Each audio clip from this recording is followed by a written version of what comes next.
अस्सलाम वालेकुम, मैं हूं मोहम्मद इस्माइल और आप देख रहे हैं स्मैश कोड। आज के इस लेक्चर में हमने बूटस्ट्रैप की टोटल यूटिलिटीज़ पढ़नी है। ठीक है, बहुत सारी यूटिलिटीज़ हैं बूटस्ट्रैप की। अगर आप वेबसाइट पे जाएं तो लेफ्ट साइड पे जो साइड बार है यूटिलिटीज़ के नाम से, उसके अंदर काफ़ी सारे टॉपिक्स हैं। तो आज की इस वीडियो में हम सारी की सारी यूटिलिटीज़ कवर करेंगे, जिसके अंदर क्या होती हैं, बॉर्डर्स होते हैं, कलर्स होते हैं, डिस्प्ले प्रॉपर्टीज़ होती हैं, फ्लेक्स होता है बूटस्ट्रैप के अंदर, फ्लोट होता है, इंट्रैक्शंस होते हैं। ठीक है, पॉइंटर यानी माउस के जो इवेंट्स होते हैं वो कैसे सेट कर सकते हैं, उनके ऊपर कैसे हम कलर चेंज करवा सकते हैं, कैसे कोई सीएसएस की प्रॉपर्टी लगा सकते हैं। इसके अलावा हम लिंक्स को कैसे ब्यूटीफुल बना सकते हैं, ऑब्जेक्ट्स को ओपेसिटी कैसे दे सकते हैं, ओवरफ्लो पढ़ेंगे हम, कंटेंट का ओवरफ्लो। उसके बाद शेडोज की प्रॉपर्टीज पढ़ेंगे, बूटस्ट्रैप के अंदर साइजिंग पढ़ेंगे, टेक्स्ट वगैरह की हाइट विड्थ वगैरह कैसे हमने सेट करनी है, मार्जिन, पैडिंग, टेक्स्ट की प्रॉपर्टीज बाकी सारी, कि उसको हम कैसे टेक्स्ट ट्रांसफॉर्म कर सकते हैं, रैप कर सकते हैं। ठीक है, और विजिबिलिटी और जेड इंडेक्स। तो ये सारे टॉपिक्स हमने आज की ही इस वीडियो में कवर करने हैं। आपने वीडियो को ध्यान से शुरू से लेकर अंत तक देखना है और सारी जो आपकी यूटिलिटीज़ हैं आपकी कवर हो जाएंगी। और अगर आप ये वीडियो पूरी एंड तक देख लेते हैं तो आप इस पूरी यूटिलिटीज़ के मास्टर हो जाएंगे। आपको पता चल जाएगा कि हम कैसे बूटस्ट्रैप की यूटिलिटीज़ यानी कि जो सारी मैंने आपको बताई हैं वो यूज़ कर सकते हैं। और यूटिलिटीज़ का मतलब ये है कि वो अब रोज़मर्रा की चीज़ें हैं। ठीक है, तो ये बेसिक चीज़ें हैं जो आपको पता होनी चाहिए अगर आपने बूटस्ट्रैप को लर्न करना है।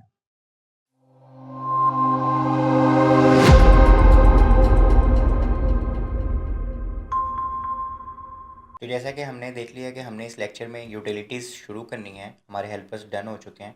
तो आइए हम स्टार्ट करते हैं यूटिलिटीज़ से। सबसे पहले जो हमारे पास यूटिलिटी है बैकग्राउंड की, ऑलरेडी हम इसको काफ़ी दफ़ा पढ़ चुके हैं। ठीक है, इसमें भी हम पढ़ लेते हैं। बैकग्राउंड कलर का उन्होंने बताया हुआ है कि हमारे पास डिफरेंट किस्म के बैकग्राउंड कलर्स होते हैं। इसमें जो नई चीज़ है वो मैं आपको बता देता हूँ कि जैसे ये बीजी डेंजर है रेड कलर हमारे पास, इसी को थोड़ा सा उन्होंने फेड करके दिया हुआ है बीजी डेंजर सबटल करके। ठीक है, तो इसी तरह उन्होंने हर कलर का एक सबटल दिया हुआ है जिसमें वो थोड़ा सा लो शेड में सेम कलर ही प्रोवाइड कर रहे हैं। तो यहाँ पे उन्होंने काफ़ी सारे कलर्स दिए हुए हैं यूज़ करने के लिए। हमारे पास बीजी ट्रांसपेरेंट भी दिया हुआ है। ठीक है, तो इसको आप अपने यूज़ कर सकते हैं। इसी के साथ साथ हमारे पास जो नई यूटिलिटी एक और इन्होंने दी है वो है बीजी ग्रेडियंट की। यानी कि आप कोई भी कलर यूज़ कर रहे हैं और उसमें आप बीजी ग्रेडियंट यूज़ कर लेंगे तो सेमी ट्रांसपेरेंट हो जाएगा। ठीक है, इसको हम यूज़ करके भी देखते हैं।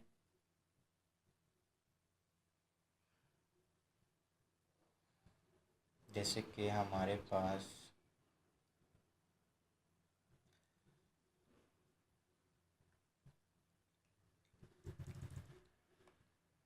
यहाँ पे हम चले हम यहाँ पे एक यूटिलिटीज़ की क्लास बना लेते हैं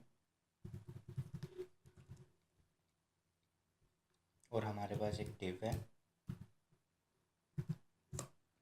जिसके अंदर हमारे पास एक पैराग्राफ है। ठीक है, और इसको अब हमने एक क्लास देनी है बीजी की।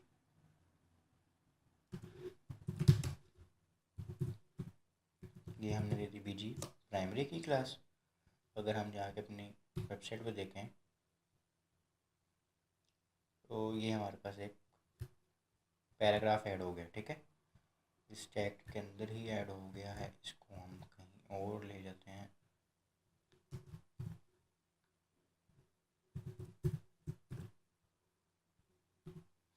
ठीक है, ये हमारे पास एक अलग से एक बैकग्राउंड ऐड हो गया। अब ये हमारा हमने ये चीज़ ऑलरेडी पढ़ी हुई है, लेकिन अगर हम इसी को बीजी प्राइमरी और एक जो अभी हमने न्यू क्लास पढ़ी सबटल करके वो दें, यानी कि किसी भी कलर के साथ आप देंगे तो वो थोड़ा सा फेड इन हो जाएगा, फेड आउट हो जाएगा। ठीक है, यानी उसने अपना लो शेड दे दिया उसी कलर का। ठीक है, और अगर हम इसको भी हम ना यूज़ करेंगे, इसके साथ भी हम साथ एक नई क्लास यूज़ करें बीजी ग्रेडियंट की। हम स्पेलिंग चेक कर लेते हैं कि हमारी स्पेलिंग सही है। GRADIENT। ठीक है, अब हम इसको रिफ़्रेश करते हैं तो अब ये ब्लू का उसने थोड़ा सा लो शेड दे दिया है। ठीक है,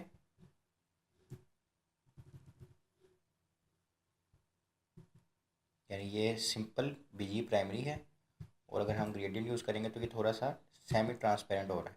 ठीक है, इसको अगर हम कल चेंज करके देखें, डेंजर करके देखते हैं, ठीक है। और अगर हम ग्रेडियंट हटा दें तो ये और प्रोमिनेंट हो जाएगा। तो ये हमने एक न्यू क्लास इसमें हमारी यूटिलिटीज़, यानी कि ये भी हमें अपने काम को इजीली करने के लिए हेल्प करती हैं। उसके बाद हमारे पास हैं जी बॉर्डर्स। बॉर्डर्स भी हम ऑलरेडी पढ़ चुके हैं, इसमें मैं जल्दी जल्दी से ये थोड़ा सा कवर कर देता हूँ। एक एडिटिव है, यानी जब हमने बॉर्डर्स ऐड करने हैं तो बॉर्डर की क्लास लगाएंगे तो बॉर्डर सारों में ऐड हो जाएंगे। सिंपल एक एक करके हमने ऐड करने हैं तो border top, border and, border bottom, border start करके करेंगे, ठीक है। और बॉर्डर स्टार्ट यानी लेफ़्ट, बॉर्डर एंड यानी राइट, बॉटम यानी नीचे और टॉप यानी ऊपर। तो हम बॉर्डर करेंगे। अब सब्ट्रैक्टिव बॉर्डर्स क्या होते हैं कि हमने अगर बॉर्डर ख़त्म करने हो तो बॉर्डर हाइफन ज़ीरो की क्लास अगर लगाएंगे तो उस चीज़ के बॉर्डर ख़त्म हो जाएंगे, ठीक है।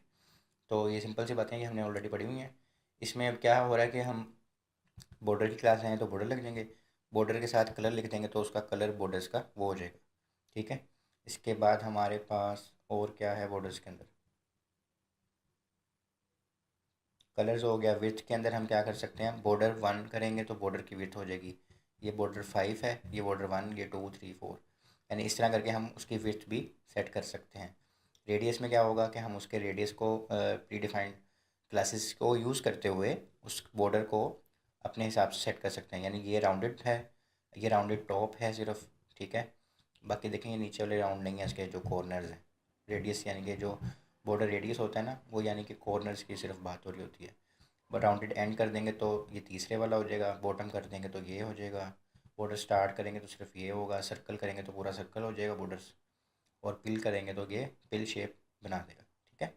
और इसी तरह हम साइजेस भी कर सकते हैं राउंडेड के, 0 1 2 3 4 5 से लेके 0 से 5 तक लेके हम उसके कॉर्नर्स को ज़्यादा से ज़्यादा राउंड कर सकते हैं, ठीक है। इसी तरह हम बॉर्डर्स के जो हैं, ठीक है, हमने बॉर्डर्स के कलर्स पढ़ लिए। अब हम किसी एक चीज़ पे ट्राई भी करके देख लेते हैं इसको।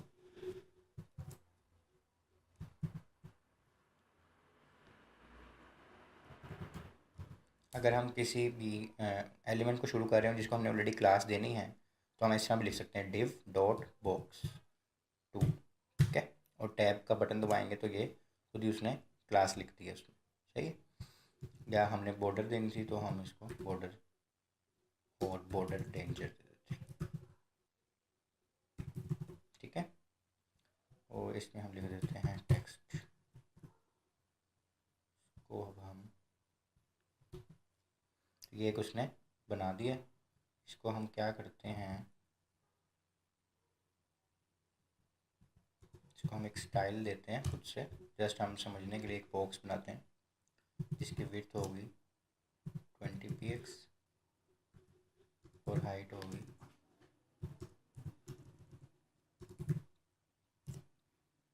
20 px, ठीक है। ये एक बॉक्स बन गया, इसको हम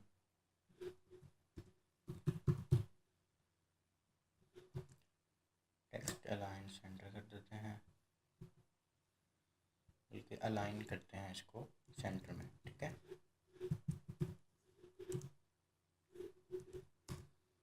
और इसको भी 40 कर देते हैं,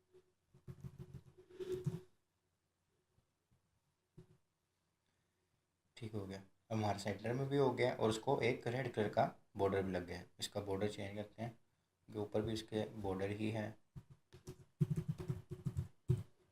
रेड ही है, तो फिर हमें वो एक्चुअल में समझ नहीं आएगी, ठीक है।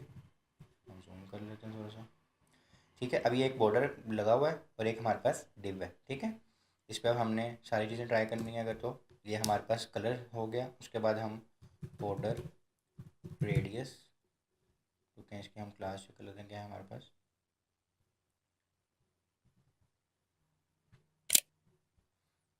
विड्थ हम दे सकते हैं, इसको पहले विड्थ देते हैं, ठीक है। बॉर्डर 5, ये हमने अब इसको 5 विड्थ दे दिया, यानी जो सबसे मैक्सिमम है। उसके बाद हमारे पास रेडियस की क्लासेस हैं और इसमें से हम रेडियस की देते हैं राउंडेड पिल, और साइजेस में हमारे पास है राउंडेड 5, यानी कि जो आपने रेडियस लगाना है ना उसकी क्लासेस है, ये क्लासेस हैं उसके, राउंडेड, राउंडेड टॉप, राउंडेड वगैरह, ठीक है।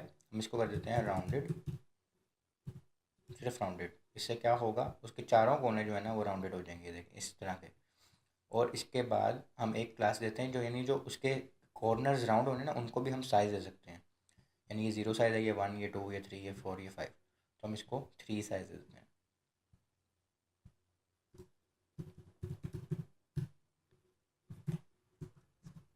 ठीक है। इसको हम चेक करते हैं, तो ये देखें सारे बॉर्डर्स भी राउंडेड हो गए हैं, उसकी विड्थ भी बड़ी हो गई है और उसके राउंडेड बॉर्डर्स को साइज़ भी मिल गया। हमने ये राउंडेड 5 कर दिया, ठीक है। तो 5 से क्या होना था, इसके राउंडेड बॉर्डर्स का सर्कल से शेप बना दी उन्होंने, ठीक है। अगर हम यहाँ से राउंडेड 5 उठा दें और यहाँ से हम राउंडेड सर्कल दे दें या पिल दे दें,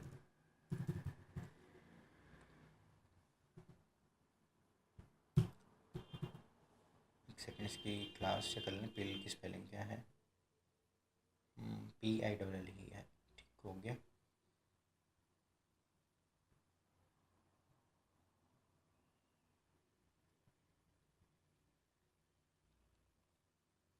ठीक है, तो हम यहाँ से क्लास दे के भी चेंज कर सकते हैं और उसके राउंडेड का सर्कल, राउंडेड रेडियस का साइज़ अगर हम चेंज करें तो भी हम इस बॉर्डर्स को अपने हिसाब से वेरी कर सकते हैं, ठीक है।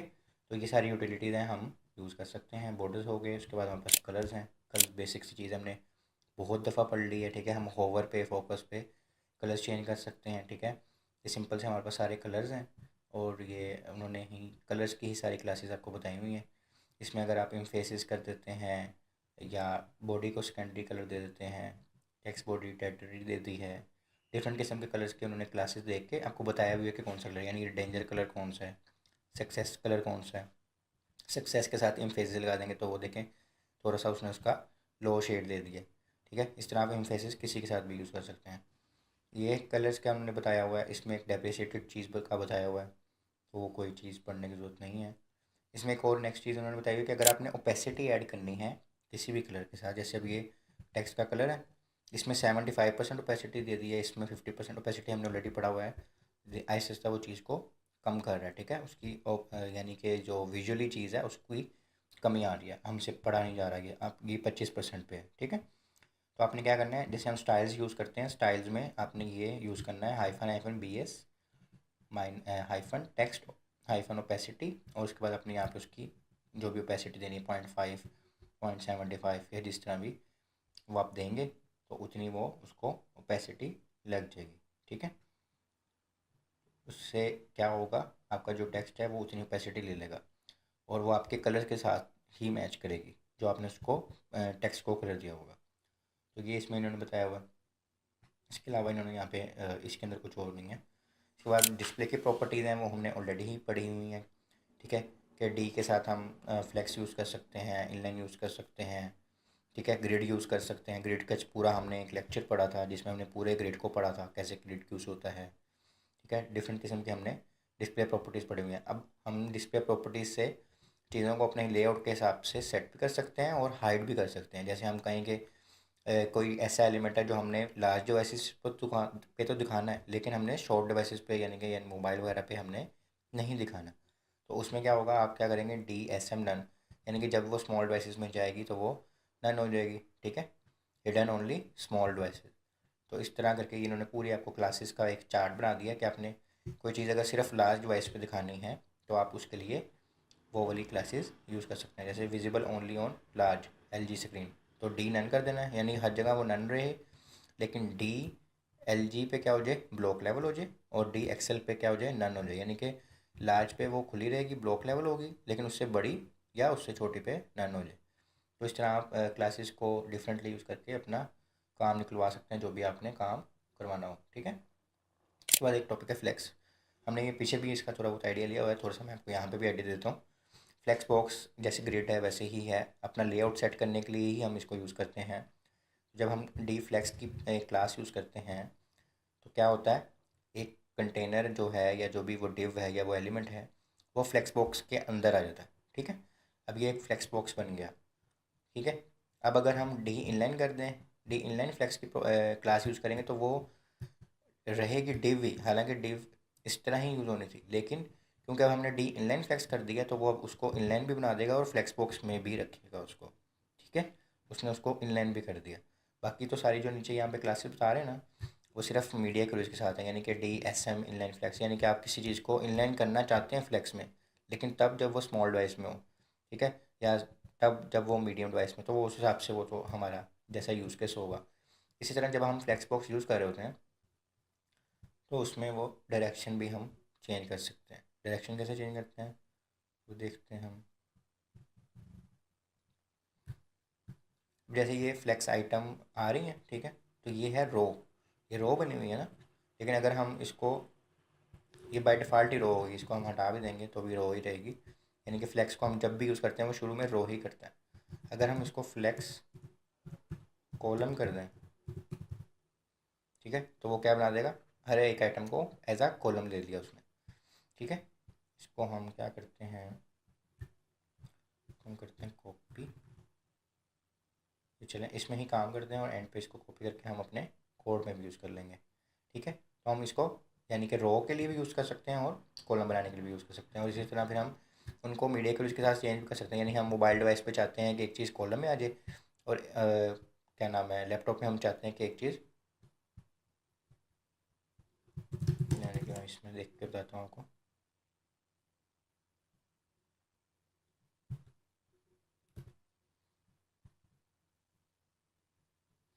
जैसे हमारे पास अब यहाँ पे ब्लॉग्स में जाते हैं हम,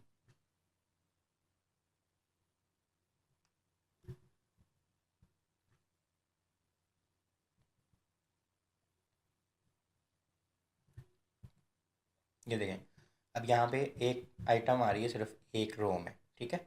अब हो सकता है हमने यहाँ पे फ्लेक्स बॉक्स यूज़ किया हो और वहाँ पे वो उस चीज़ को कॉलम्स में डिवाइड कर रहा हो और यहाँ पे उसने उसको रो में डिवाइड कर दिया हो, ठीक है।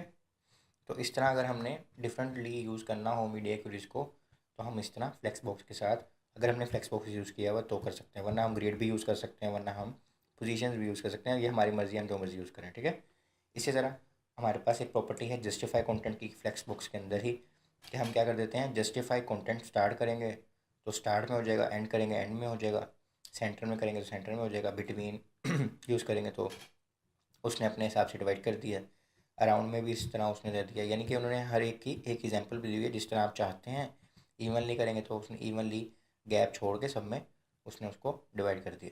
ये सारी क्लासेस भी हम मीडिया एक्यूरेसी के साथ अपने लेआउट को सेट करने के लिए यूज़ कर सकते हैं। इसी तरह अलाइन को भी, जैसे जस्टिफाई कंटेंट है, ऐसे अलाइन आइटम्स भी हैं कि हमने आइटम्स को अलाइन करना हो, यानी कि ऊपर नीचे, ठीक है, वर्टिकली, तो वो हम आइटम को स्टार्ट में, एंड में, सेंटर में, बेस लाइन में और स्ट्रेच कर देंगे तो उसने पूरा एक स्ट्रेच कर दिया, ठीक है, यानी कि उसने पूरी जगह ले ली। इनको भी हम मीडिया के के साथ यूज़ कर सकते हैं। अगर अलाइन सेल्फ है तो अलाइन सेल्फ में क्या होता है, यूटिलिटीज़ जो होती हैं वो फ्लेक्स बॉक्स आइटम्स को इंडिविजुअली चेंज कर देते हैं, उनके आइटम्स को ना, यानी इनको इनको नहीं किया उसने, सिर्फ इसको अगर करना है आपने, ठीक है। तो इस तरह हम एक एक को भी कर सकते हैं, इसमें तो हमारे पास सारी इकट्ठी हो रही है ना। अगर हमने सिर्फ किसी एक आइटम को करना है तो हम उसके लिए अलाइन सेल्फ की प्रॉपर्टी यूज़ करते हैं, ठीक है, जैसे ये align self start, align self and, इस तरह करके। और सेम यही कि ये सारी मीडिया ग्रुप्स के साथ भी यूज़ हो सकती हैं। अच्छा, फिल वाले में क्या होता है, अच्छा फिल वाला अगर हम कर दें और हमारे पास जितने भी सिबलिंग्स होंगे वो उस हिसाब से जगह ले लेता है, यानी कि अगर हमने इसको एक प्रॉपर्टी दे दी है, इसको भी फ्लेक्स की प्रॉपर्टी दी हुई है, उसको भी, और हमारे पास तीन है, तो उसने खुद ही इसको ज़्यादा जगह जगह दे दी है और बाकियों को उस हिसाब से जो भी बची हुई जगह है वो दे दी है, यानी कि उसने कोई भी खाली जगह नहीं छोड़ी, ठीक है। जितनी भी हॉरिजॉन्टली जगह थी उसने वो ले ली है। इसको भी हम मीडिया ग्रुप के साथ जैसे भी चाहें वैसे यूज़ कर सकते हैं। इसी तरह हमारे पास ग्रो एंड श्रिंक की प्रॉपर्टीज़ हैं। ग्रो एंड श्रिंक में क्या होता है, अगर हमने इसको ग्रो दे दिया है, यानी पहली वाली फ्लेक्स आइटम को ग्रो प्रॉपर्टी दे दी है, तो होगा क्या कि वो सारी जगह ले लेगा और बाकी सारों को, यानी जो बची हुई जगह है वो दे देगा। अब जैसे इसने ये ले ली सारी प्रॉपर्टीज़, सारी जगह, ठीक है। और अगर हम किसी को श्रिंक दे देंगे, श्रिंक वन, तो उसने सिर्फ वन कॉलम ले लिया और बाकी 11 के 11 कॉलम जो हमने ग्रेड में पढ़े थे वो उसने दूसरी वाली प्रॉपर्टी को दे दिया, क्योंकि दूसरी वाली प्रॉपर्टी को हमने विड्थ 100 भी दी हुई है, ठीक है, दूसरी वाली, सॉरी, एलिमेंट को, प्रॉपर्टी को नहीं।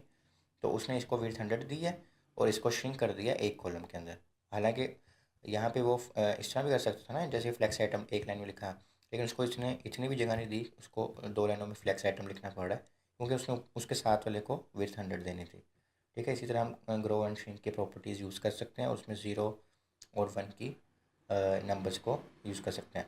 ऑटो मार्जिन एक बहुत अच्छी चीज़ है जो फ्लेक्स बॉक्स में यूज़ होती हैं, कि अगर हम किसी भी एलिमेंट को यानी कि सिर्फ अलाइन करेंगे तो अलाइन हो जाएगा ना, लेकिन सपोज़ करें हमने सिर्फ इस पहले आइटम को, अब इसमें हमने नहीं दी हुई ऑटो मार्जिन, ठीक है, लेकिन ये दूसरे वाले एलिमेंट में हमने जो पहला एलिमेंट था ना, यानी इस डिव में 3 बंदे थे, इस डिव की बात कर रहा हूँ, इस डिव में 3 बंदे थे, पहले वाले को हमने मार्जिन ऑटो दे दिया, ठीक है, और उसमें क्या हो रहा है, मार्जिन ऑटो दिया हमने, मार्जिन लेफ्ट ऑटो दिया, सॉरी मार्जिन राइट ऑटो दिया उसको, तो उसने क्या कर दिया, इसको साइड पे रख दिया और बाकी दोनों आइटम्स को इस साइड पे कर दिया, यानी उनको अलहदा कर दिया। और अगर तीसरे वाले में हमने क्या किया, इसको हमने मार्जिन स्टार्ट यानी मार्जिन लेफ्ट ऑटो दिया, तो क्या हुआ, ये खुद राइट साइड पे आ गया और बाकी सारों को उसने लेफ्ट साइड पे कर दिया, तो यानी कि आपको कुछ और नहीं करना पड़ा, सिर्फ हमने मार्जिन ऑटो दिया उसको, उस हिसाब से उसने सेटिंग कर दी। इसी तरह हम अलाइन आइटम के साथ भी मार्जिन ऑटो यूज़ कर सकते हैं जैसे हम चाहें, वो वर्टिकली ये काम करेगा, ये हॉरिजॉन्टली उसने काम किया है, ठीक है। रैप में क्या होता है कि अगर हम एक चीज़ यूज़ कर रहे हैं और वो हमारी 100% विड्थ से आगे चली गई, अब जैसे ये एक यहाँ से लेके यहाँ तक एक विड्थ थी, अब उसमें जगह फ्लेक्स आइटम 8 तक ही थी, फ्लेक्स आइटम 9 नीचे वाली लाइन पे ही आनी थी, लेकिन क्योंकि आपने अगर तो रैप यूज़ किया होगा फिर तो ठीक है, वरना वो उसका कंटेंट ख़राब करके इस तरह ले आएगा। अब देखें आपका कंटेंट भी ख़राब हो रहा है और आपकी जो चीज़ें हैं ओवरफ्लो हो रही हैं, पेज से बाहर जा रही हैं, ठीक है। लेकिन ये तब होगा जब आप नो रैप यूज़ करेंगे, लेकिन अगर आप यूज़ करेंगे ना फ्लेक्स रैप, तो रैप में क्या होगा कि वो बड़े अच्छे से लेआउट ख़राब किए बगैर आपका सारा कंटेंट ले आएगा, जहाँ तक पहली लाइन में आएगा वहाँ तक पहली लाइन में और आगे से दूसरी लाइन में ले आएगा, ठीक है। और अगर हम इसी को फ्लेक्स रैप रिवर्स कर देंगे तो वो जस्ट उल्टा कर देगा, यानी पहली आइटम आखिर में और आखिरी आइटम पहले में वो ले आएगा, ठीक है। और इन सबको हम वही मीडिया को इसके साथ भी यूज़ कर सकते हैं कि हम किसी को चाहते हैं कि शॉर्ट डिवाइसेस में आके वो रैप हो जाए और बिग डिवाइसेस में आके वो नो रैप हो जाए, तो वो हम उस हिसाब से उसको कर सकते हैं। ऑर्डर की प्रॉपर्टी भी हमने ऑलरेडी पढ़ी हुई है ये, कि अगर हमारे पास 3-4 आइटम्स है और उनको हम ऑर्डर 3 दे दें, पहली आइटम को ऑर्डर 3 दे देंगे तो वो तीसरे नंबर पे आएगी, यानी कि ये लिखा हुआ है फर्स्ट फ्लेक्स आइटम, ये फर्स्ट फ्लेक्स आइटम हालांकि तीसरे नंबर पे है, यहाँ पे पहले नंबर पे है कोड में, तो कैसे हो रहा है, इस ऑर्डर की प्रॉपर्टी से, ठीक है। जिस तरह का भी हम ऑर्डर देंगे उसने उस हिसाब से चलना है। अलाइन कंटेंट एक अच्छी प्रॉपर्टी है, इसमें क्या होता है हमारी जस्टिफाई कंटेंट और अलाइन आइटम्स की जो प्रॉपर्टीज़ है उनको इकट्ठा करके वो यूज़ कर लेता है, अगर हम अलाइन आइटम्स की प्रॉपर्टी यूज़ कर लें, यानी कि हमने अलाइन आइटम्स को यूज़ किया, अलाइन कंटेंट सेंटर, तो वो जस्टिफाई कंटेंट भी सेंटर कर देगा और अलाइन आइटम्स भी सेंटर कर देगा, ठीक है। इसमें यानी कि अलाइन कंटेंट के अंदर दो प्रॉपर्टीज़ मिली हुई यूज़ हो जाती हैं, तो आपका काम आसान हो जाता है जब आपने ज़्यादा कोड ना लिखना हो, ठीक है। इसी तरह हम ये इन्होंने कुछ एग्जांपल बना के दी हुई हैं फ्लेक्स बॉक्स को यूज़ करते हुए। यहाँ इमेज है, ये सेंटर में टेक्स्ट है, यहाँ इमेज है, ये टॉप में टेक्स्ट है, ये हमने फ्लेक्स बॉक्स को यूज़ करते हुए उन्होंने एक कंपोनेंट बना के आपको दिया हुआ है।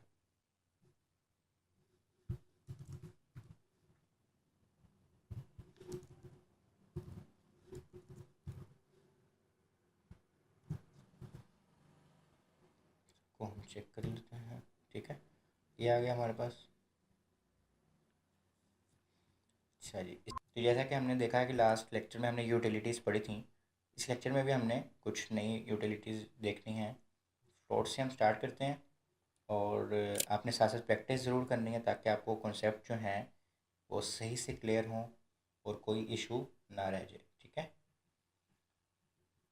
अच्छा जी, फ्लोट में हमने ऑलरेडी फ्लोट की प्रॉपर्टी पढ़ी हुई है कि अगर हमने मतलब ग्रिड यूज़ करना है, फ्लेक्स यूज़ करना है या फ्लोट यूज़ करना है अपने लेआउट को सेट करने के लिए, तो हम यूज़ कर सकते हैं। फ्लोट स्टार्ट यूज़ करेंगे तो लेफ़्ट साइड पे हो जाएगा, फ्लोट एंड यूज़ करेंगे तो राइट साइड पे हो जाएगा, और फ्लोट एंड यूज़ करेंगे तो वो फ्लोट चीज़ नहीं होगी, ठीक है।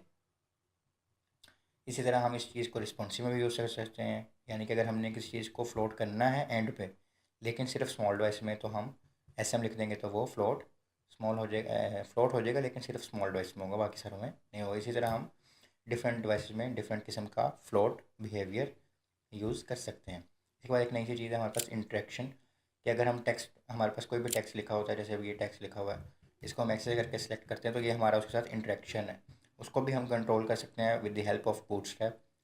उसमें क्या क्या है, this paragraph will be entirely selected when click by user, यानी कि हम इसको क्लिक करेंगे तो पूरा सिलेक्ट हो गया वो, ठीक है। इसको क्या है, the paragraph has default select behaviour, यानी इस पर हम क्लिक करेंगे तो कुछ भी नहीं हो रहा, 3 दफ़ा क्लिक करेंगे तो पूरा क्लिक हो रहा है, ठीक है। और इसमें क्या है, this paragraph will not selectable when clicked by user, यानी इस पर हम जितने मर्जी क्लिक करते रहेंगे ये क्लिक सेलेक्ट नहीं होगा। उसकी प्रॉपर्टीज़ क्या हैं, ये तीनों, यानी कि यूज़र सेलेक्ट ऑल, इस पर हम जिस भी पैराग्राफ पे लगाएंगे या जिस भी डिव पे लगाएंगे उसमें क्या होगा, वो एक ही क्लिक पे पूरा पैराग्राफ सेलेक्ट हो जाएगा, ठीक है। इस पर क्या करेंगे, ऑटो, यानी कि जो भी उसका बाय डिफ़ॉल्ट बिहेवियर है, और इस पर नन, इसको अगर हम नन कर देंगे तो वो बंदा कभी भी उस पैराग्राफ को सिलेक्ट नहीं कर सकता, ठीक है।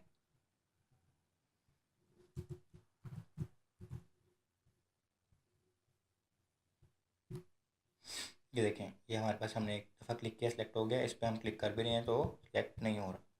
और ये तो ऑटो बिहेवियर, ठीक है, जो बाय डिफ़ॉल्ट बिहेवियर होता है इंटरेक्शन का। इसी तरह हम पॉइंटर्स को भी सेट कर सकते हैं। अगर हम क्लास दे दें पी नन की, तो हम उस क्लिक, ये जो लिंक होता है ना, उसको हम सेलेक्ट नहीं कर सकते, यानी क्लिक नहीं कर सकते। सेलेक्ट कर सकते हैं लेकिन क्लिक करूँगा अभी तो वो कहीं नहीं खुलेगा, ठीक है। हालांकि ये देखें, इस पर हम कोई लिंक लगाएंगे तो भी नहीं खुलेगा। मैं आपको इसको ट्राई करके दिखाता हूँ।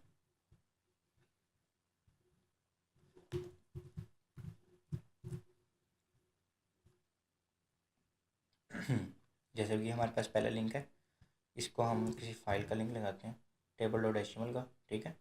और हम इस पर जाते हैं,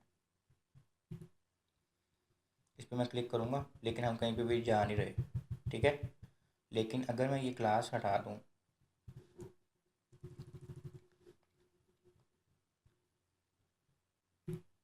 और अब मैं क्लिक करूँ, तो देखें वो फाइल चेंज कर रहा है। इसका मतलब क्या है कि हमने उसका बिहेवियर चेंज कर दिया जस्ट एक क्लास ऐड करके। और टैब इंडेक्स -1 इसलिए किया ताकि ये हम अगर कीबोर्ड से टैब टैब करके, यानी कि चीज़ें चेंज करते हैं ना, जैसे हम किसी पेज पे हैं और हम ऐसे टैब दबाएं तो ये देखें चीज़ें सेलेक्ट हो रही हैं, तो वो इस टैब के अंदर फिर नहीं आएगा, ठीक है। किसी भी चीज़ को आपने अगर कीबोर्ड से सिलेक्टेबल नहीं बनाना तो टैब इंडेक्स -1 कर देनी है, ठीक है। इसी तरह हमारे पास पी ऑटो की क्लास है, ठीक है। पी ऑटो की क्लास में क्या है, this link can be click, this is default behaviour, यानी कि एक उसका बाय डिफ़ॉल्ट बिहेवियर जो होता है ना लिंक का, ये वो है। और इसमें क्या होगा, can not be click because a pointer even property is inherited from its parent, how where this link has a pre auto class can be click, यानी कि इसको जो है उन्होंने क्या किया हुआ, तीसरा जो लिंक है उसको भी पी नन ही दिया हुआ है, ठीक है, तो वो भी नहीं चलेगा। लेकिन जो उसके अंदर एक और लिंक है वो पी ऑटो दिया हुआ है, यानी बाई डिफ़ॉल्ट जो भी उसका बिहेवियर होता है तो वो चल जाएगा, ठीक है। ये नहीं चलेगा, जो इसके अंदर है वो चल जाएगा, ठीक है। तो ये लिंक्स का बिहेवियर इंट्रैक्शन यानी कि कंट्रोल करने की क्लासेस हैं कुछ, इसको हम यूज़ कर सकते हैं। अगला टॉपिक हमने ऑलरेडी ये पढ़ा हुआ है, लिंक को स्टाइलिंग करने के लिए। तो अगर हमने लिंक को ओपेसिटी देनी है तो हम लिंक ओपेसिटी 10 देंगे तो 10 हो गई, 25 देंगे तो 25 हो जाएगी, ठीक है। 100 देंगे तो 100 हो जाएगी, यानी कि ये बैकवर्ड काम करती है, 10 में सबसे कम, 100 में सबसे ज़्यादा, ठीक है। यानी कि नज़र 100 में सबसे ज़्यादा आएगा इस हिसाब से। इसी तरह हम होवर पे भी ओपेसिटी दे सकते हैं, जैसे कि मैं होवर करूँगा, यानी कि माउस के ऊपर लेके जाने को कहते हैं होवर, तो इतनी ओपेसिटी हो जाए, तो वो भी देख सकते हैं, लिंक ओपेसिटी 10 हो जाए होवर पे, यानी इस पर मैं होवर करूँ तो 10 ओपेसिटी हो जाए, इस पर मैं होवर करूँ तो 100% हो जाए, इस पर होवर करूँ तो 50% हो जाए, इस तरह। अंडरलाइन करना हो हमने उनको डिफरेंट कलर में, तो link underline primary, link underline secondary, यानी कलर्स भी हम अंडरलाइन जो चीज़ हो रही है उसके कर सकते हैं, ठीक है।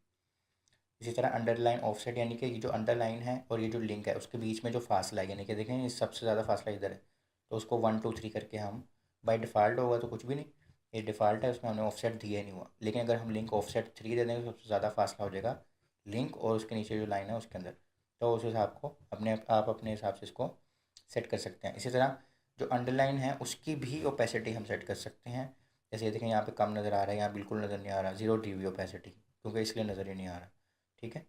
तो हम उसको भी अपने हिसाब से सेट कर सकते हैं। और लिंक, ये जो हमने लगाया है इसको ओपेसिटी में भी होवर इफेक्ट दे सकते हैं हम, जैसे अब इसमें वैसे ओपेसिटी 0 दी हुई है अंडरलाइन को, लेकिन यहाँ पे देखें link underline opacity 75 on hover, जब होवर करें तो 75% हो जाए, अगर ना करें होवर तो 0, ठीक है। तो ये यानी कि क्लासेस के साथ हम सारे काम कर सकते हैं। कलर लिंक्स लगाने हो तो हम सिंपली वो कलर उनका चेंज करेंगे तो वो हो जाएगा लिंक प्राइमरी, लिंक सेकेंडरी, जो हमने पहले भी सारी ये चीज़ें पढ़ी हुई हैं। ऑब्जेक्ट फिट में क्या होता है कि हमने अगर इमेज और वीडियो कहीं यूज़ किया तो हम उसको किस तरह करवाना चाहते हैं वो यहाँ पे यूज़ होती है। मैं आपको ये भी ट्राई करके दिखा देता हूँ।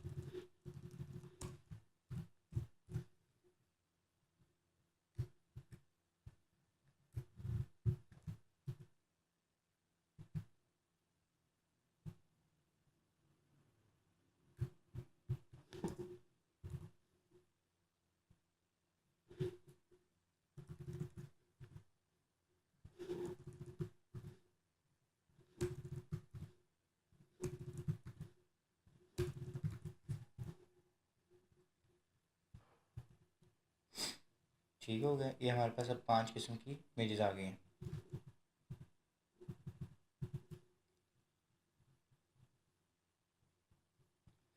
अब इसमें हो क्या रहा है, पहली वाली जो है वो फिट कंटेन है, ठीक है, जो उसको यानी कि उसने फिटिंग करनी है ना अपनी, उस हिसाब से वो कंटेन है। इसको अगर हम चलें इसमें देख लेते हैं।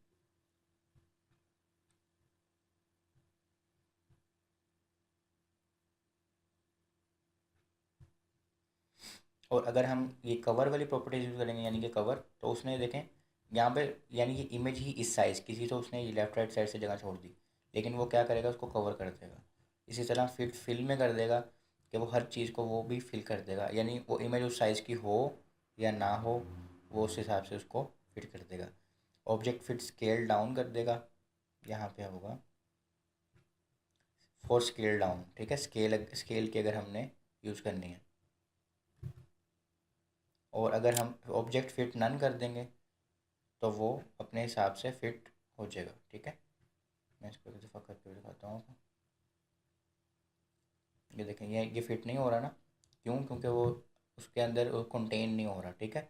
स्केल डाउन यानी कि उसने इसको जूम आउट कर दिया, ये फिल हो रहा है, ये कवर हो रहा है पूरे में, और ये कंटेन हो रहा है। ये मोस्टली हम जब यूज़ करते हैं ना बैकग्राउंड के अंदर इमेजेस, तो उसके अंदर हम ये यूज़ करते हैं।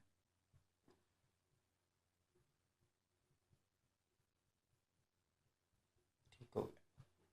इसी तरह इसको हम इमेजेस के लिए भी यूज़ कर सकते हैं, और इसको हम वीडियोस के लिए भी यूज़ कर सकते हैं, और इसको हम रिस्पॉन्सिव में भी यूज़ कर सकते हैं। यानी रिस्पॉन्सिव में हम कह सकते हैं कि ये चीज़ कंटेन हो जाए, लेकिन मतलब कि मोबाइल में कंटेन हो जाए, लेकिन मीडियम डिवाइस में जाके ये क्या हो जाए, फिल हो जाए। तो हम इस तरह करके अपनी इमेजेस को और वीडियोस को रिस्पॉन्सिव व्यू के लिए यूज़ कर सकते हैं, ठीक है। मोस्टली बैकग्राउंड में ही यूज़ होती है, लेकिन हम इसको सामने भी यूज़ कर सकते हैं जब भी हमने इमेजेस यूज़ करनी हो। उसको हमने किस तरह अपने जगह के अंदर फिट करवाना है, ये उसके लिए ये प्रॉपर्टीज़ यूज़ होती हैं, ठीक है। ओपेसिटी हम ऑलरेडी पढ़ चुके हैं कि हमने किसी चीज़ की ओपेसिटी देनी हो, सबसे ज़्यादा वैल्यू जो उसकी होती है 1 is not transparent at all, यानी अगर इसकी वैल्यू 1 या 100% होगी तो ये ट्रांसपेरेंट नहीं होगी, अगर ज़ीरो होगी तो ये नज़र ही नहीं आएगी, ठीक है। और 25% पे थोड़ी सी नज़र आएगी, 50 पे उससे ज़्यादा, 75 पे उससे ज़्यादा, ठीक है। तो इस तरह हम किसी भी चीज़ को ओपेसिटी दे सकते हैं, किसी भी चीज़ को, ठीक है। अभी हमने ऊपर देखा था, हमने लिंक्स को भी दी, होवर इफेक्ट्स पे भी दी। अब ओवरफ्लो में क्या होता है कि अगर हमारा कंटेंट एक जगह फिट नहीं हो रहा, तो हमने उसको ओवरफ्लो के साथ अपने पेज को सेट करना होता है, कि ताकि हमारा लेआउट भी ख़राब ना हो ना। जैसे ओवरफ्लो ऑटो दे दें अगर आप, ठीक है, तो ये देखें, ये ऑटो देख रहा है कहाँ से ओवरफ्लो हो रहा है, नीचे से ओवरफ्लो हो रहा है, तो उसने उसको नीचे पे यहाँ पे स्क्रॉल बार लगा दिया। अच्छा, इसमें क्या हो रहा है, ओवरफ्लो हिडन, यानी जहाँ भी ओवरफ्लो होने लगेगा ना, वो उसको हिडन कर दिया उसने। यहाँ से ये ओवरफ्लो हो रहा था, उसने आधे आधे लफ्ज़ दिखाए, आधे दिल दिखाए ही नहीं, ठीक है। तो उसमें हो क्या रहा है कि बहुत अजीब सा लग रहा है, ये नहीं करना हमने। वैसे अगर कहीं ज़रूरत पड़े तो कर भी सकते हैं। ओवरफ्लो विजिबल, यानी अगर कहीं से ओवरफ्लो हो तो वो विजिबल हो जाए, यानी ये देखें पेज भी सारा ख़राब हो गया है, अपने डिव के बाहर आ रहा है सारा कंटेंट। और ओवरफ्लो स्क्रॉल कर दें तो वो स्क्रॉल बार लगा देता है लेफ़्ट राइट साइड पे भी और ऊपर नीचे भी, और फिर जहाँ भी यूज़ हो रहा हो। अब इनमें ये आखिर वाले में और पहले वाले में क्या फ़र्क है कि ऑटो वाले में सिर्फ वो वहाँ पे स्क्रॉल बार लगाएगा जहाँ पे ज़रूरत हो, ठीक है। अगर इसको स्क्रॉल बार लगाने की ज़रूरत पड़ती है ना लेफ़्ट राइट साइड के लिए, तो ये वहाँ भी लगाता, लेकिन क्योंकि ज़रूरत नहीं थी, उसका काम ऐसे भी चल रहा था, तो उसने उसके लिए नहीं लगाया, ठीक है। ये देखें, सिर्फ उसने ऊपर नीचे के लिए लगाया। ट्राई करते हैं अगर ये कुछ इस तरह का करे।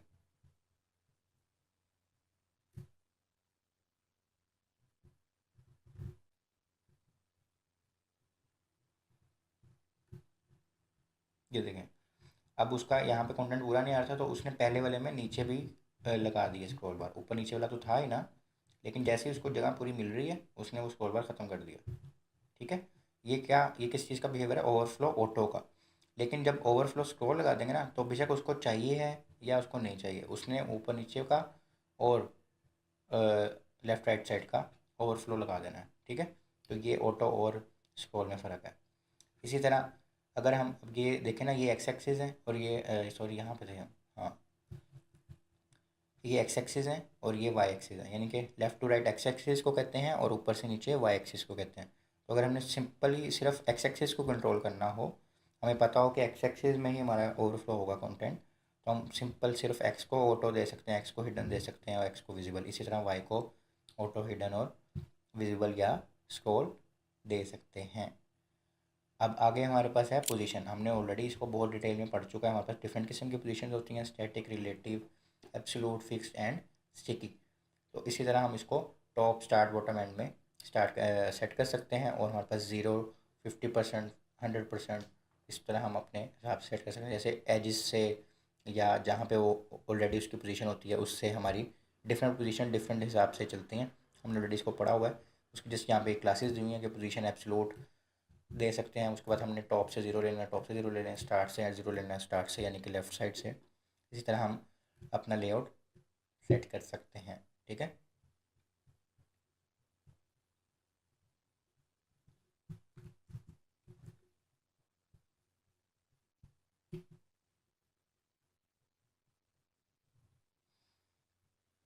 अच्छा, इसके बाद हम, क्योंकि इसके अंदर कुछ लिखा नहीं हुआ हमारे पास, तो इसलिए अभी हमारे पास कंटेंट शो नहीं हुआ जिसमें क्लासेस कॉपी की हैं।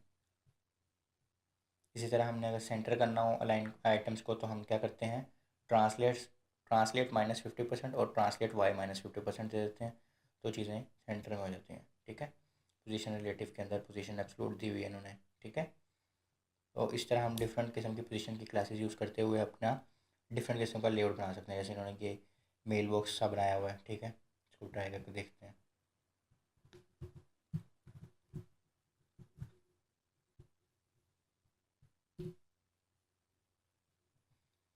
ठीक हो गया, ये हमने उन्होंने बना कर दिखाया है। क्योंकि हमारे पास इस पेज के अंदर और बहुत एलिमेंट्स हैं और उस हिसाब से वो वर्किंग करेगी, तो इसलिए अभी आपको वो लेआउट नहीं मिला जैसे उन्होंने हमें दिखाया हुआ है। ठीक है, तो अभी हम इसको यूज़ नहीं करेंगे।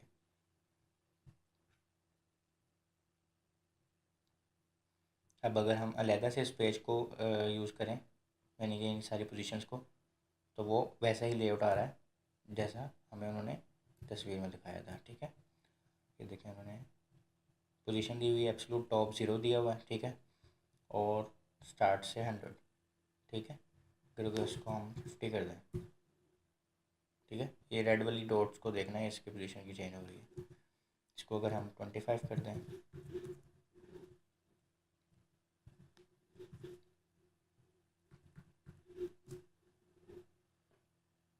ठीक है, तो उस हिसाब से वो अपने चीज़ें चेंज कर रहा है।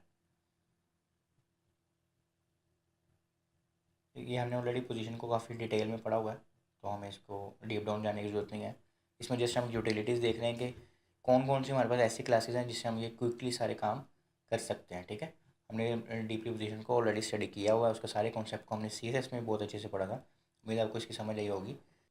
तो जैसा कि हमने देख लिया कि हमने इस लेक्चर में जो हमारे लास्ट टॉपिक्स रह गए हैं बूटस्ट्रैप की यूटिलिटीज़ के, जो कि यूटिलिटीज़ भी एक लास्ट टैब है बूटस्ट्रैप के लेक्चर्स का या उसकी सीरीज़ का। तो हमारे ये जो टॉपिक्स हैं, shadow, sizing, spacing, text, vertical align, visibility and Z index, इसको हमने चेक करना है कि हम इनको यूटिलिटीज़ से कैसे जल्दी जल्दी इन चीज़ों को यूज़ कर सकते हैं और हमें ज़्यादा सीएसएस भी लिखनी नहीं पड़ेगी और ज़्यादा चीज़ें भी याद रखनी नहीं पड़ेंगी। तो जैसा कि हमने देखना है, सबसे पहले शेडोज़ का टॉपिक है और हमारे पास बॉक्स शेडो की प्रॉपर्टी हमने ऑलरेडी पढ़ी हुई है। अब हमारे पास कुछ इसमें न्यू प्रॉपर्टीज़ हैं कि अगर हम शेडो नन लगा देते हैं उस पर शेडो नहीं लगेगा।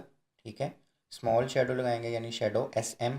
ठीक है, ये मीडिया क्यूरी नहीं है, ये उन्होंने अपनी क्लासेस बनाई हुई हैं। और जब शेडो स्मॉल होगा तो ये वाला यानी कि शेडो लग जाएगा। ठीक है, CSS की, यानी कि पीछे से बता रहे हैं कि CSS क्या लगेगी उसमें। शेडो लार्ज लगाएंगे तो ये लग जाएगा, शेडो इनसेट लगाएंगे तो ये लग जाएगा। तो ये हमारे पास चारों आ रही हैं हमारे पास, और इसको हम ट्राई भी करके देख लेते हैं।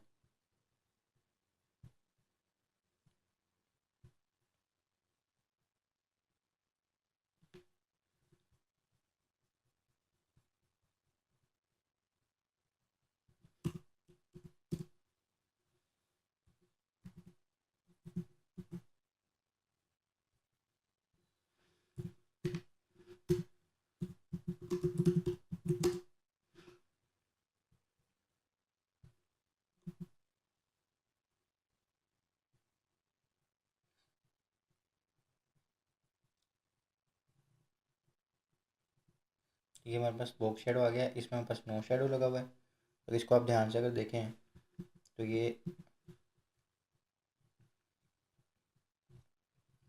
इसमें स्मॉल शेडो लगा हुआ है, इसमें रेगुलर शेडो है, ठीक है, जो रेगुलरली यूज़ होता है, और इसमें लार्ज शेडो है। तो इस तरह हम डिफरेंट किस्म के शेडोज़ अपने लगा सकते हैं, और सिंपल सा हमने क्या करना है, ये क्लास देनी है, ठीक है। बाकी सारा जो लगा हुआ है, ये पैडिंग लगी हुई है, ये मार्जिन लगी हुई है, ठीक है। तो ये हमने ऑलरेडी ये चीज़ें पढ़ी हुई हैं।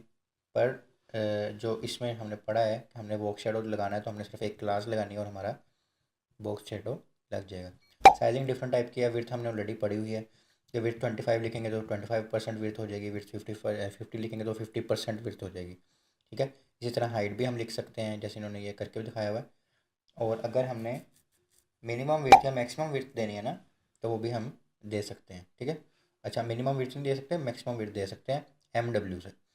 MW देंगे और जितनी भी हम लिख देंगे उसमें, उसने मैक्सिमम विड्थ उसको ले लिए। वैसे उसने देखें विड्थ 20% 200% दी हुई है, और यहाँ पे उसने मैक्सिमम विड्थ 100 दी है, तो उसने 100% ही लिया, उसने 200% नहीं ली, ठीक है। इसी तरह हम मैक्सिमम हाइट भी दे सकते हैं, और इसी तरह हम व्यू पोर्ट के हिसाब से भी दे सकते हैं, यानी कि मिनिमम व्यू पोर्ट की कितनी उन्होंने हाइट देनी है या विड्थ देनी है, या सिंपल व्यू पोर्ट की हाइट और विड्थ देनी है। यानी जैसे हम देते हैं ना विड्थ 100% या विड्थ 20 px, इसी तरह हम व्यू पोर्ट के हिसाब से भी दे सकते हैं। व्यू पोर्ट का मतलब ये पूरा पेज आपका एक व्यू पोर्ट है, ठीक है। अगर आपने एक चीज़ लानी है इस पूरे एक स्क्रीन पे और फिर स्क्रॉल हो तो अगली चीज़ आ जाए, तो वो आप कर सकते हैं, ठीक है। अब जैसे ये स्मैश कोड की वेबसाइट खुल रही है, अब ये एक व्यू पोर्ट की हाइट या विड्थ दी हुई है हमने इस पूरे को, बल्कि इसमें थोड़ा सा मसला ये है कि ये जो बटन है ये ऊपर होना चाहिए था, ठीक है, ताकि इस पूरे में आपको पूरे व्यू पोर्ट में आपका पूरा मैसेज क्लियर हो, ठीक है। इसी तरह ये अगला व्यू पोर्ट है आपका, ठीक है, और ये अगला व्यू पोर्ट है। इस तरह करके आप व्यू पोर्ट के हिसाब से भी साइजिंग दे सकते हैं। तो उसके लिए क्या है, VW का मतलब है व्यू पोर्ट विड्थ, और VH का मतलब है view port height. Minimum view port और मिनिमम व्यू पोर्ट हाइट वगैरह भी हम दे सकते हैं, ठीक हो गया। ये तो हमने ऑलरेडी चीज़ें पढ़ी हुई हैं। इसी तरह मार्जिन और पैडिंग भी हमने पढ़ी हुई है। हमें पता है कि T से टॉप है, P से बॉटम है, S से लेफ़्ट है यानी कि स्टार्ट, और E से एंड यानी राइट है, X से एक्स एक्सिस यानी लेफ़्ट टू राइट, Y से टॉप टू बॉटम। और अगर हम कुछ भी नहीं लिखेंगे तो उसका मतलब है चारों साइड्स पे वो वाली मार्जिन या बॉटम लगा पैडिंग लगा दें।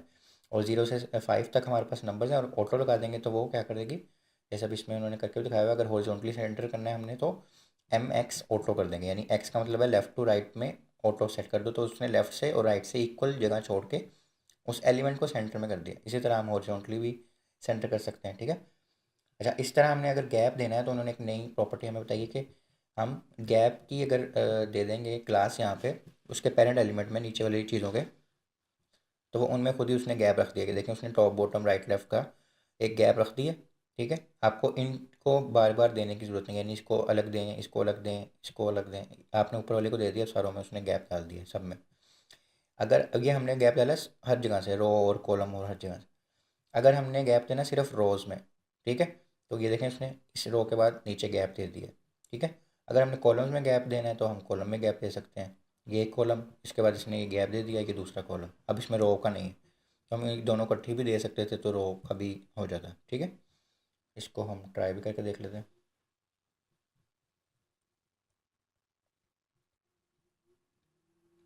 जैसे ये कॉलम का गैप दिया हुआ है, अब इसमें हम लिख के देखते हैं रो का गैप भी साथ,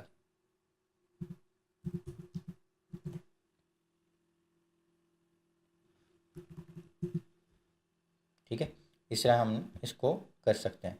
और अगर हम ये सारा हटा दें और सिर्फ गैप को ही हम 3 दे दें तो उसने सारी चीज़ों को खुद ही वो दे दिया, ठीक है। रो से भी दे दिया और कॉलम से भी दे दिया। तो इसको आप अपने हिसाब से अपने लेआउट के हिसाब से हैंडल कर सकते हैं। इसी तरह हमारे पास टेक्स्ट की कुछ प्रॉपर्टीज हमने ऑलरेडी की सारी पढ़ी हुई हैं, कोई इसमें नई चीज़ नहीं आ रही। जैसे हमने अगर टेक्स्ट को स्टार्ट से अलाइन करना है तो हम उसको टेक्स्ट स्टार्ट दे देंगे, टेक्स्ट सेंटर दे देंगे अगर सेंटर में करना है। ये देखें ये सेंटर में हो गया, ये एंड पे हो गया यानी राइट साइड पे हो गया। इसी तरह हम मीडिया क्यूरीज लगा के भी इनको कर सकते हैं कि इस मीडिया क्यूरी में ये स्टार्ट में हो, इस मीडिया क्यूरी में ये लेफ़्ट पे हो, इस मीडिया क्यूरी में ये राइट पे हो, तो इस तरह भी हम लगा सकते हैं। टेक्स्ट रैप की प्रॉपर्टी भी हमने आई थिंक सो पढ़ी थी। टेक्स्ट रैप की प्रॉपर्टी में यही है कि अगर हम टेक्स्ट रैप की प्रॉपर्टी यूज़ करेंगे और उस विड्थ के अंदर से वो चीज़ निकल रही होगी तो वो उसको नीचे ले आएगा उस चीज़ को। लेकिन अगर हम नहीं यूज़ करेंगे तो वो देखें ये इतना सा था और ये सारा ये जो अब बाहर आ रहा है ये सारा ओवरफ्लो हो रहा है। ठीक है, देखो मैं आपको करके दिखाता हूँ, आपको थोड़ा सा और इसका आइडिया हो जाएगा।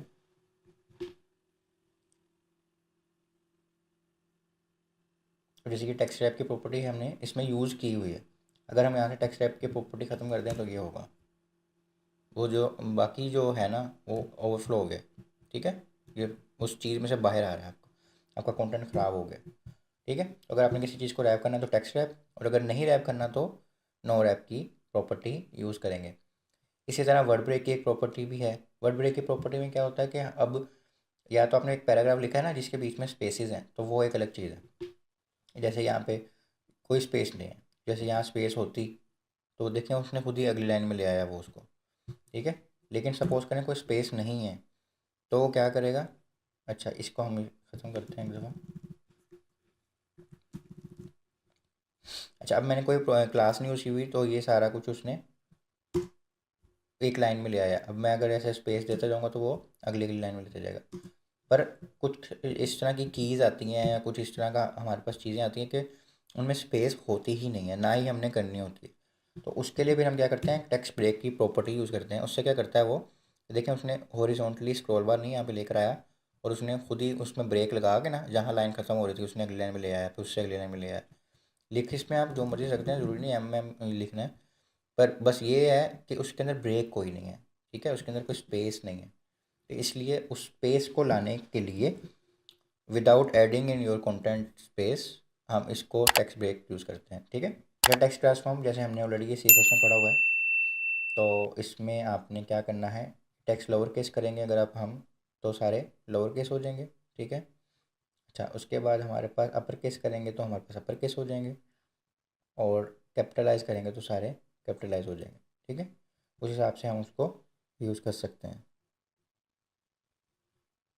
इसी तरह फ़ॉन्ट्स भी अगर हमने मैनेज करने हो तो FS1 FS2 FS3 करके हम हेडिंग यूज़ कर सकते हैं, यानी कि ये H1 है, ये H2 है, ये H3 है, ये H4 है, ये H5 और ये H6 है। यानी अगर हमने H1 नहीं यूज़ करना, हमने किसी और पैराग्राफ को या किसी लिंक के टैग को हमने ये फ़ॉन्ट्स देना तो हमें CSS में जाके ज़रूरत नहीं है, हम इस तरह ही दे सकते हैं। इसी तरह फ़ॉन्ट वेट और स्टाइल्स भी दे सकते हैं। फ़ॉन्ट वेट के लिए FW हाइफन और बोल्ड, यानी कि जो भी आपने प्रॉपर्टी देनी है, बोल्ड, बोल्डर, सेमी बोल्ड, ठीक है, मीडियम, नॉर्मल, लाइट, या आप जो भी दे। और अगर आपने फ़ॉन्ट स्टाइल देना है, यानी कि फ़ॉन्ट स्टाइल जैसे इटैलिक होता है, ठीक है, तो वो आपने FST यूज़ करना है, और उससे आपका फ़ॉन्ट जो होगा वो क्या हो जाएगा, इटैलिक की, जैसे यहाँ पे इटैलिक हुआ हुआ है। तो हम इसको जल्दी से कर सकते हैं, यानी कि 1 मिनट लगता है और हमारी सारी चीज़ से लिखी जाती है। इसी तरह लाइन हाइट भी हम दे सकते हैं। लाइन हाइट का LH-1, LH माइनस नहीं hyphen, LH hyphen small hyphen base और लार्ज, ये 4 किस्म की उन्होंने लाइन हाइट दी हैं, और ये 4 किस्म की हैं। ये देखें यहाँ पे इन्होंने 4 किस्म की हाइट्स यूज़ कर, ये सबसे लार्ज है। ठीक है, ये उससे कम है, ये उससे कम है, और ये बिल्कुल कम है। ओके हो गया। इसी तरह हम मोनोस्पेस फ़ॉन्ट भी दे सकते हैं। ठीक है, हम लिखेंगे फ़ॉन्ट हाइफन मोनोस्पेस, तो उस चीज़ का जो फ़ॉन्ट होगा वो फ़ॉन्ट मोनोस्पेस हो जाएगा।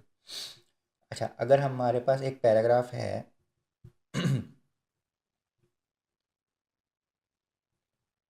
उसके अंदर हमने लिंक यूज़ किया हुआ है डिफरेंट, और हम चाह रहे हैं जो पैराग्राफ का कलर है ना वही लिंक का भी कलर हो। यानी अगर मैं ये प्रॉपर्टी ख़त्म कर दूँ, सपोज मैंने इसका कलर दिया हुआ है वार्निंग, ठीक है, और मैं ये प्रॉपर्टी ख़त्म कर देता हूँ। टेक्स्ट रीसेट की प्रॉपर्टी हम पढ़े हैं, तो बाय डिफ़ॉल्ट जो लिंक का कलर होता है ना वो ब्लू होता है। अब अगर आप चाह रहे हैं कि जो उस पैराग्राफ का कलर है वही उस लिंक का भी कलर हो जाए, यानी ये लिंक जिस पैराग्राफ के या जिस भी एलिमेंट के अंदर है, जो भी इसका पेरेंट एलिमेंट है, यानी जैसे अब ये लिंक, ये जो लिंक है ये इस पैराग्राफ का चाइल्ड, ठीक है, तो आपने क्या करना है, इस लिंक को क्या क्लास दे देनी है, रीसेट कलर की। उससे क्या होगा, जो भी ऊपर वाले पेरेंट को आपने ये दिया होगा ना कलर, वही कलर इसको भी हो जाएगा। अच्छा, टेक्स्ट रीसेट की क्लास है, वो रीसेट कलर उसकी हेडिंग की।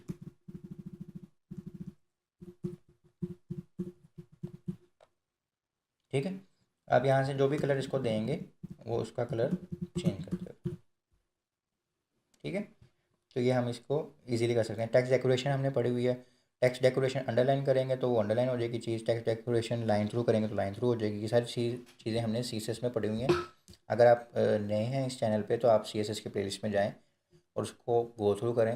एक एक टॉपिक को मैंने बहुत डिटेल से पढ़ाया हुआ है, ठीक है। यहाँ तो हम सिर्फ बूटस्ट्रैप से इन चीज़ों को देख रहे हैं क्योंकि हमने ऑलरेडी ये चीज़ें पढ़ी हुई हैं, तो हम इसलिए इसकी डिटेल में भी नहीं जा रहे, ठीक है।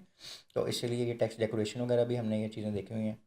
इसके बाद है हमारे पास वर्टिकल अलाइनमेंट। वर्टिकल अलाइनमेंट में हमारे पास जी ये हमने ऑलरेडी देखी हुई है कि base line, top, middle, top. तो हमने कैसे करना है इसको, align base line, align top, align middle, align bottom. ये हमारे पास क्लासेस हैं जिसको भी हमने अपने लेआउट के हिसाब से यूज़ करना है, हम कर सकते हैं, ठीक है। इसमें और कोई चीज़ भी नहीं है, इसको हम यूज़ भी कर लेते हैं अपने काम में।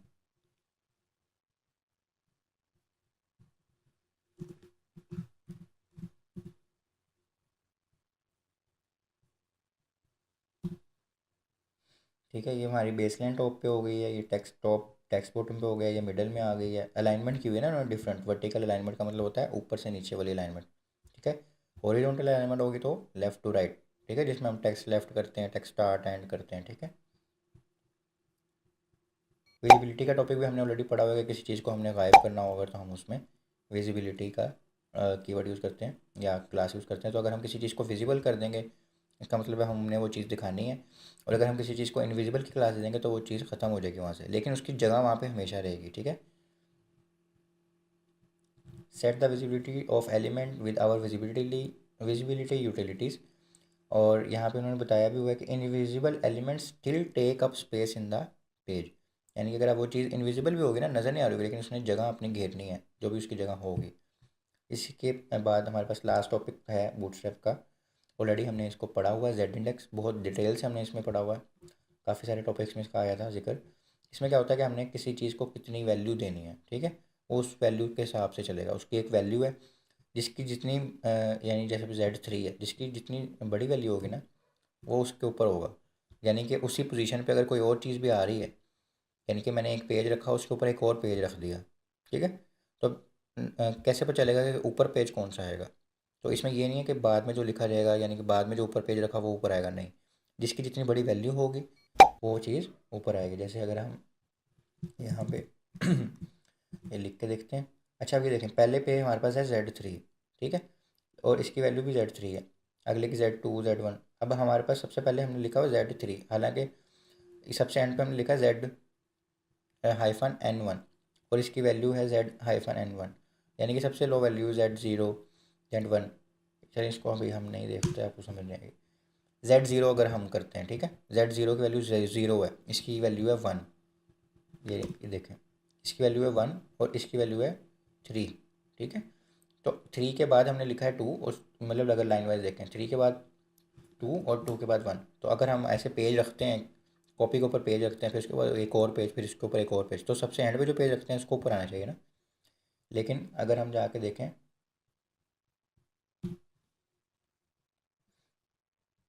अच्छा यहाँ पे अभी वो CSS नहीं लग रही तो हम यहीं पे देख लेते हैं।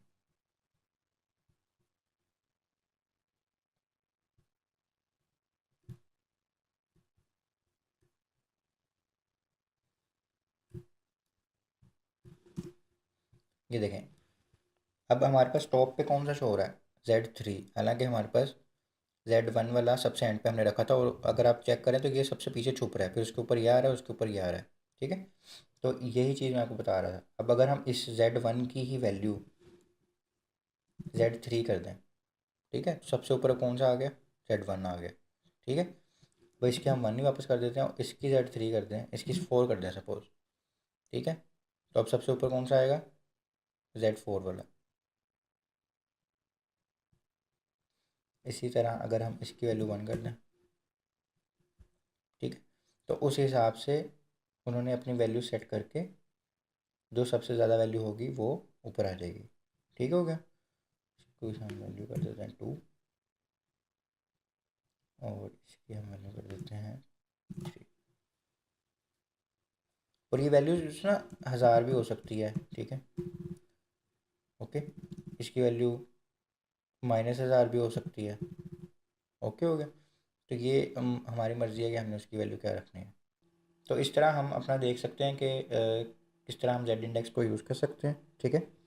और जैसे कि मैंने आपको बताया था कि ये हमारा लास्ट टॉपिक है। इसके बाद हमारा जो बूटस्ट्रैप है वो ख़त्म हो गया और हमने ये सारे टॉपिक्स पढ़ लिए हैं। इसकी पूरी आपके पास प्लेलिस्ट रेडी हो गई है, आप इसको जाके देखें और इससे पहले CSS को देखें, ठीक है। और इसको सही से समझें, इसकी प्रैक्टिस करें, क्योंकि इसके बाद हमारे पास कहीं पे भी डिज़ाइनिंग नहीं आएगी, कहीं कोई आपको आके ये नहीं बताएगा कि रिस्पॉन्सिव कैसे करना है डिज़ाइन। जो भी प्रैक्टिस आपने करनी है रिस्पॉन्सिव करने की और अच्छा डिज़ाइन करने की, वो आपने यहाँ तक कर लेनी है। इसके बाद हमारे इंशाल्लाह जावास्क्रिप्ट के लेक्चर शुरू होंगे, मे बी उसके बीच में कुछ और वीडियोज़ आएँ रोड मैप वगैरह की, लेकिन अब हमारी जावास्क्रिप्ट इसके बाद इंशाल्लाह स्टार्ट होगी और उस पर हम वर्किंग करेंगे। और वो एक बिल्कुल डिफरेंट चीज़ है डिज़ाइनिंग से या स्ट्रक्चर से, उसमें हमने एक्चुअल प्रोग्रामिंग सीखनी है और वो तब आपको समझ आएगी जब आपको बेसिक स्ट्रक्चर बनाना और डिज़ाइन करना आता होगा। अगर आप वहाँ पे जाके CSS सीख रहे होंगे ना और आपके पास CSS ग्रिप नहीं होगी तो आपको कोई फ़ायदा नहीं होगा। तो आपने इन पे फोकस करना है। बूटस्ट्रैप की, CSS की, HTML की स्लाइड सारी बनी हुई पड़ी हैं, डिस्क्रिप्शन में मिल जाएंगी आपको। और अगर आपने अभी तक सब्सक्राइब नहीं किया हो तो इसको सब्सक्राइब करें ताकि आपको पता चले जब जावास्क्रिप्ट की वीडियोज़ आएँ और जब भी कोई नई वीडियोज़ आएँ। तो उम्मीद है आपको समझ आई होगी। अपना बहुत सारा ख्याल रखिएगा। मिलते हैं अगली वीडियो में। अल्लाह हाफिज़।